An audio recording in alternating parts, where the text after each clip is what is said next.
Assalamualaikum warahmatullahi wabarakatuh. Apa kabar adik-adik kelas 4 yang belajar dari rumah? Semoga selalu sehat dan semangat. Hari ini kita belajar tema 7, subtema 3 pada pembelajaran 5 dan 6. Yang menjadi fokus bahasan kali ini adalah yang pertama SPDP KD 3 titik 4 dan titik 4 mengenai rancangan karya montase, yang kedua bahasa Indonesia KD 3 titik 7 dan 4 titik 7 mengenai informasi baru dalam bacaan. Sedangkan yang ketiga adalah PPKN 1.4 hingga 4.4 mengenai membiasakan sikap toleransi dalam keberagaman. Ini untuk PB5 ya. Sedangkan untuk pembelajaran yang ke-6 atau PB6, yang pertama adalah SPDP membuat karya montase, yang kedua bahasa Indonesia 3.7 dan 4.7 mengenai informasi dalam bacaan. Langsung saja mari kita mulai. Yang pertama rancangan karya montase. Montase. Apa sih montase itu? Ya, pengertiannya. Montase adalah komposisi gambar yang dihasilkan dari pencampuran unsur beberapa sumber. Jadi, gambar-gambar yang sudah jadi diambil, ya, malah digunting, terus disusun menjadi komposisi gambar baru yang memiliki memiliki ini ya, memiliki proporsi atau eh, perbandingan layaknya gambar tentunya ya. Itu adalah nama dari kolase. Mungkin bisa kata lain montase itu menggambar tapi dengan menggunakan gambar, yakni menempelkan gambar seperti itu ya. Jadi gambar-gambar yang sudah jadi digunting lalu ditempel, itulah namanya montase. Terus bagaimana kita merancang atau membuat rancangan karya montase? Ada 5 langkah ya yang kita lakukan. Yang pertama adalah tentukan tema montase. Ini penting ya, karena ini berkaitan dengan pengumpulan dari gambar-gambar. Yakni gambar-gambar yang dikumpulkan harus disesuaikan dengan tema. Terus yang kedua adalah tentukan objek gambar dan menyesuaikan dengan tema. Ini masih berkaitan dengan langkah pertama ya. Objek-objek gambar mana yang sekiranya itu cocok dengan tema. Seumpama kita tentukan tema adalah keberagaman Indonesia. Jadi di sana ada rumah adat, foto rumah adat, kalian gunting ya. Terus ada apa lagi? Ada tarian adat, gambar tarian adat digunting. Nanti dikumpulkan semuanya hingga objek-objek gambar tersebut yang sesuai dengan tema ya terkumpul seperti itu ya. Terus setelah itu kalian juga menentukan sumber gambar di proyek. Apa dari majalah, apa dari koran, apa dari selebaran. Pokoknya yang mengandung gambar-gambar yang sesuai dengan tema. Seperti itu ya. Setelah itu langkah keempat adalah menentukan media dan alat tambahan. Ini bisa gunting ya, lem dan sebagainya untuk mendukung kegiatan pembuatan karya montase tentunya ya. Terus yang terakhir adalah mendeskripsikan dengan urutan tata letak yang sesuai. Berarti di sini adalah rancang bangun. Seperti halnya kalau kalian membuat lukisan, berarti rancangan ini adalah sketsanya seperti itu ya. Terus bentuknya, bentuk dari rancangan montase itu bisa seperti ini ya. Ada dua contoh ini, dua jenis. Yang pertama adalah kalian langsung menyusun gambar-gambar di atas medianya. Ini gambar dari pegunungan terus ditempel langsung, yakni gambar-gambar disesuaikan dengan tata letaknya. Seperti itu ya. Atau kalian juga bisa menggambar terlebih dahulu agar proporsi nanti ya, di mana tempatnya gunung, di mana tempatnya rumah, itu bisa bagus sesuai titik fokusnya ya. disesuaikan dengan jauh letaknya gambar apa dari mata kan seperti itu ya. Semakin dekat semakin kecil, semakin dekat semakin besar, semakin jauh semakin kecil seperti itu ya. Itu prinsip dari menggambar ya. Bisa diaplikasikan juga di rancangan montase seperti itu ya. Kita lanjut pembahasan kedua yakni informasi baru dalam bacaan. Membaca intensif. Membaca intensif itu maksudnya membaca teks bacaan secara seksama, yakni dengan cermat dan teliti, serta mendalam ya tentunya. Jadi, membaca intensif itu membaca dengan seksama ya, cermat dan teliti, dan mendalam tentunya ya. Di sini berarti kita benar-benar fokus dan konsentrasi pada bacaan. Jangan sampai ada bacaan yang lewat, harus cermat dan teliti. Terus pemahaman yang kita ambil adalah pemahaman yang mendalam ya. Tujuannya apa? Menangkap lebih dalam suatu informasi. Ini namanya membaca intensi. Ya, untuk apa? Menggali informasi lebih dalam. Terus bagaimana caranya kita membaca intensif? Yang pertama adalah baca dengan teliti ya. Diteliti, benar-benar teliti, urut, runtut, terus per paragraf itu jangan sampai ada yang terlewat ya. Terus kalian mengerti tiap-tiap paragraf itu. Terus yang kedua adalah menandai kalimat penting. Terutama kalimat utama itu ya, kalian tandai untuk menunjang pemahaman kalian tentang teks tersebut. Terus kita juga bisa mengulangi langkah ketiga ya, apabila memang kan kadang-kadang kalau kita membaca nggak selalu fokus ya, kadang-kadang ada yang mengganggu suasana di sekitar itu ya. Itu kita bisa mengulangi part-part atau bagian-bagian yang belum kita mengerti atau belum kita hafal. Setelah itu catat ide pokoknya ya, kalian tulis ide pokoknya ya. Ide pokoknya bisa di awal atau deduktif atau di akhir, yakni induktif seperti itu ya. Atau bisa di awal dan di akhir, yakni campuran. Setelah itu kalian pahami isi keseluruhan teks itu ya berdasarkan dari ide pokok. Jadi ide pokok itu dijelaskan dengan hal-hal lain yakni berupa kalimat penjelas di bawahnya ya. Itu saling berkait, saling bertaut, saling menguatkan hingga menjadi paragraf yang runtut yang memiliki makna dan pesan pada pembacanya tentunya ya. Setelah itu, setelah kalian mengetahui ide pokok dan apa namanya informasi-informasi penting lain dari penjelas, kalimat penjelas, kalian susun simpulan berdasarkan apa yang telah kalian baca, kalian tandai dan kalian tulis, gitu ya. Itu adalah langkah membaca intensif. Tujuannya apa tadi? Untuk memperoleh pemahaman informasi yang lebih dalam ya. Itu adalah tentang membaca intensif. Coba kalian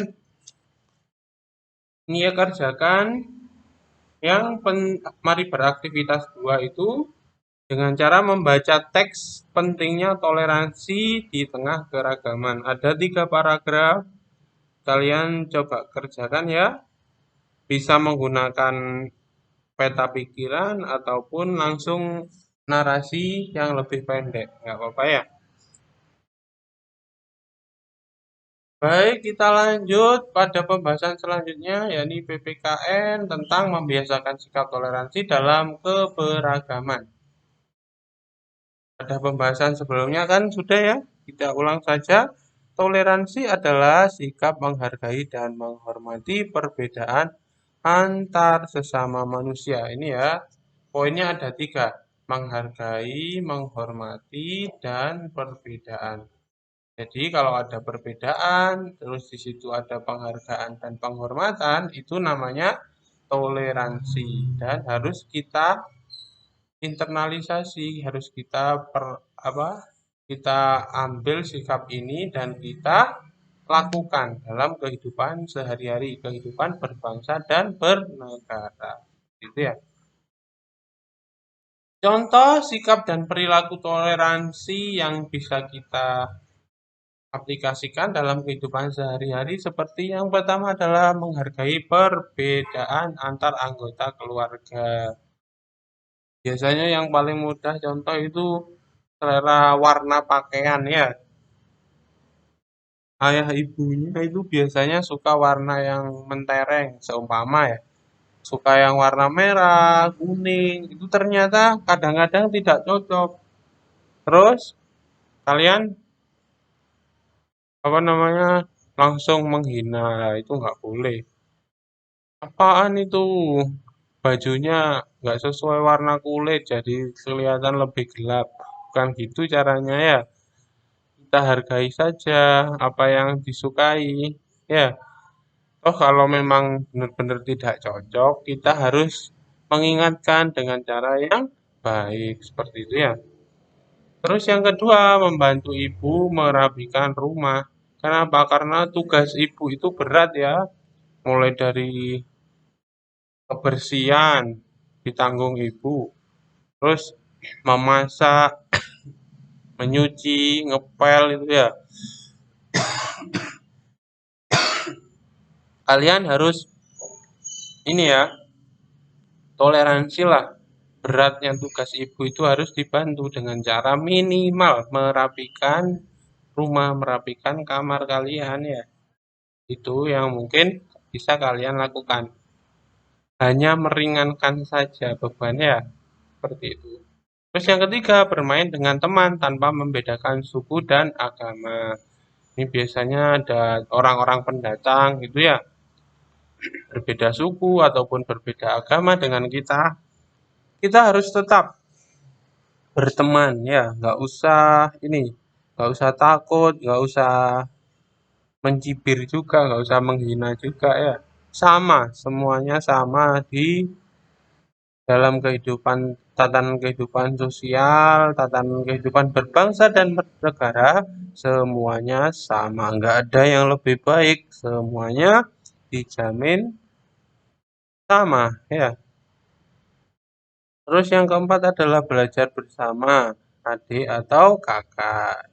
Ini ya, kadang adik adik kalian kan sulit ya kalau belajar itu kalian bantu. Terus yang kelima adalah menghormati teman yang sedang beribadah. Ini terutama yang beda agama ya biasanya. Kalau mereka beribadah ya dihormati, jangan diganggu, jangan gaduh ya. Jaga ketenangan. Tapi kita juga tidak boleh ikut-ikutan tentunya ya kan.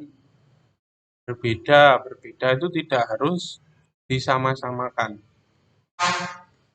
Yang keenam adalah melaksanakan tugas piket dengan baik. Ini ya, tugas piket itu sesuai jadwal dan setiap siswa memiliki tugasnya dan tanggung jawab masing-masing. Sehingga dalam kegiatan yang berkaitan dengan toleransi, ini maksudnya eh, kelas itu kan dipikul kebersihannya bersama ya tentunya.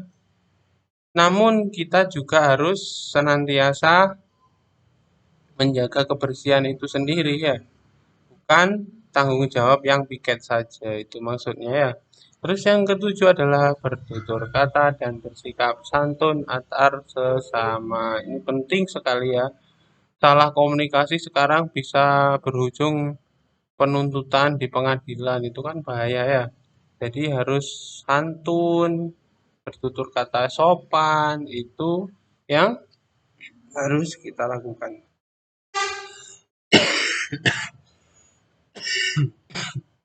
Yang ke-8 adalah Menyapa dengan santun saat bertemu tetangga ini ya, di kota-kota itu biasanya sudah jarang bertutur sapa. Itu sebenarnya budaya yang baik dari negara kita, harusnya kita lestarikan tentunya ya. Terus yang kesembilan adalah menghormati pendapat orang lain ketika sedang berdiskusi.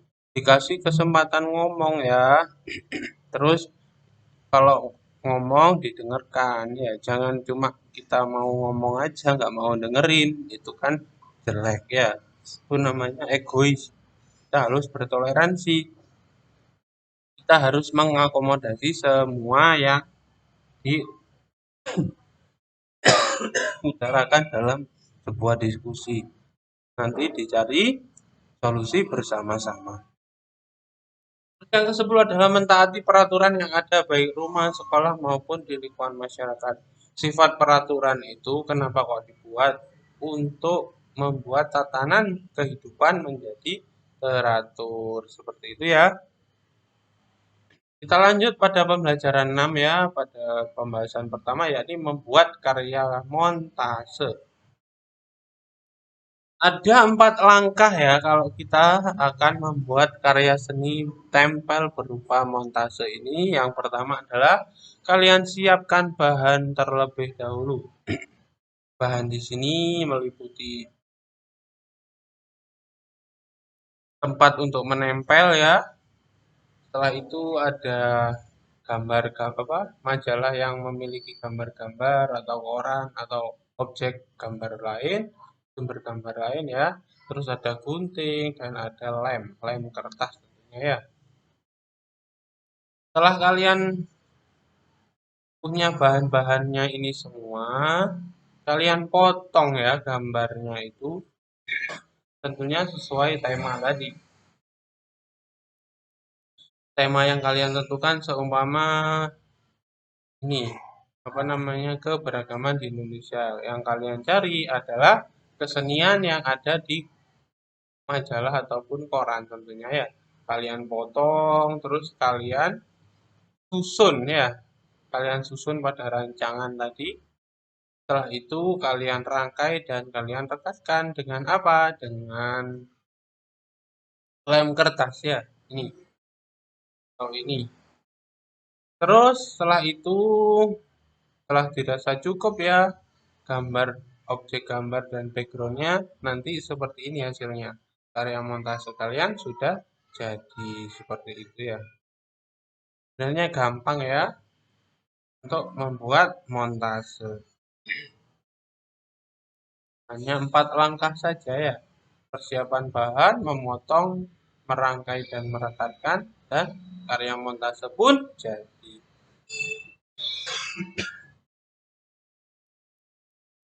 Pada pembahasan selanjutnya, yakni pembahasan kedua mengenai informasi dalam bacaan ya, pada pembelajaran 6, kita review saja informasi dalam bacaan itu.